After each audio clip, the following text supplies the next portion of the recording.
I had the Thank you. pleasure of seeing the film last night. I was sitting right in front of you guys when you presented the film. Oh, great. Oh, cool. It's a really, really fun ride. So congratulations on getting this Thank you. made. I know Thank how you. long these things can take. So Yeah.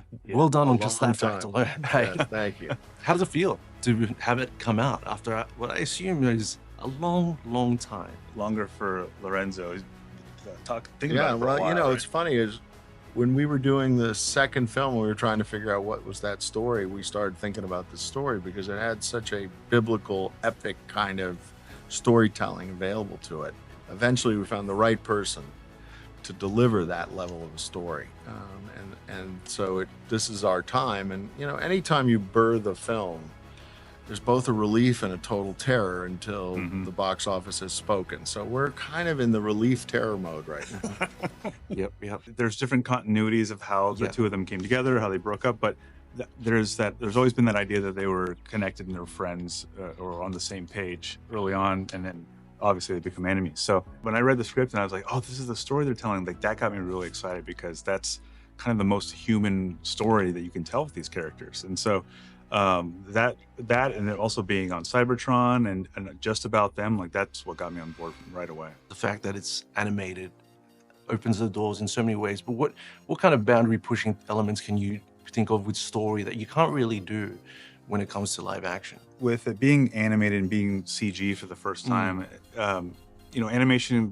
it exaggerates. That's what it's all about, and it allows you to push things visually further than they've been before. And keeping everything in the same design, the same realm, allows you to show things that are super fantastical but still belong in that world. Nothing will really pull you out of it.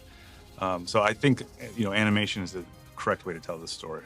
And now when it comes to, you've been involved with the Transformers franchise and brand for so long, approaching this film, how did you approach it in terms of balance between nostalgia, fan service, and breaking new ground, bringing in new fans? What was the approach there?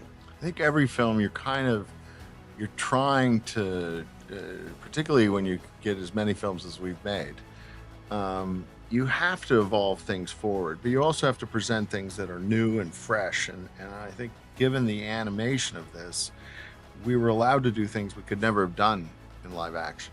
And so that in itself was already a translation. But also I think for me, one of the most exciting things, and I didn't realize it at first, but because there are no human characters in this, all the human characteristics we put in humans for the audience to identify, they're all in the robots. So the robots are more complete than they've ever been because it's only about their emotional construct. And that was really interesting to do it, and also then presented the challenge of like delivering on that. Absolutely. Now, when it comes to the two leads, Brian Tyree Henry and Chris Hemsworth, how long were they involved in the process from the ground up, and how much did they bring to the characters in terms of creativity? I don't remember exactly when they came on board in terms of the process, but once we knew the story, exactly kind of what we were telling, and it was time to cast them. Part of the reason I can't even believe we have them as these characters, because what was so great is that they brought a piece of themselves to these roles 100%. And it was so much fun, even before they even agreed to it, like just talking to them about the story, about these characters that we know, but we're doing a version earlier, so we're seeing them become that. And both Brian and Chris took it extremely seriously, and it was not like, oh, we're making a cartoon. It's like, no, we're making film, and this is as important as any other role they've done. So, and they really took it to heart, which I really appreciated.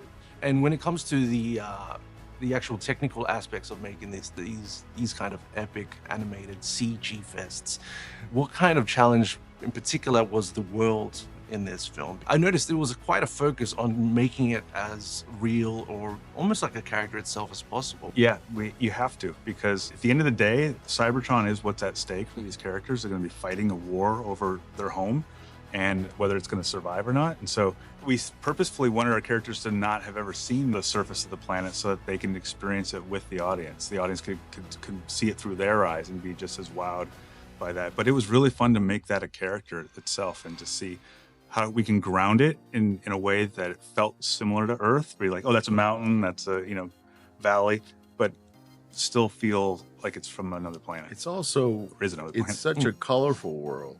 The notion that I think frankly, film has been a little bit stuck in that alien planets always look like a desert scape, and they're really foreboding, and they're not very happy places to live. These guys want to live there for a while, so it was really, I think it's one of the things that the audience can really enjoy is the fact that you're not in this depressed environment. You're in this really kind of magnificent landscape. I'm getting the wrap up, so it's been a pleasure, but I'll sneak in one question. You have so much in the pipeline as a producer, but I'm a huge Constantine fan. I have to ask about Constantine too. I'm going to sneak this in there. Yeah. Is there any kind of update? Kiva Goldsman said that there is a the script that has going. been completed. Yep. Is there a window of time or anything like that? Hard to say. I haven't read it yet, and haven't talked to my partners on it, but I'm keeping my fingers crossed. I'm going to read it shortly. Can't wait. Thanks so much for your interview. Thank you. Thank you.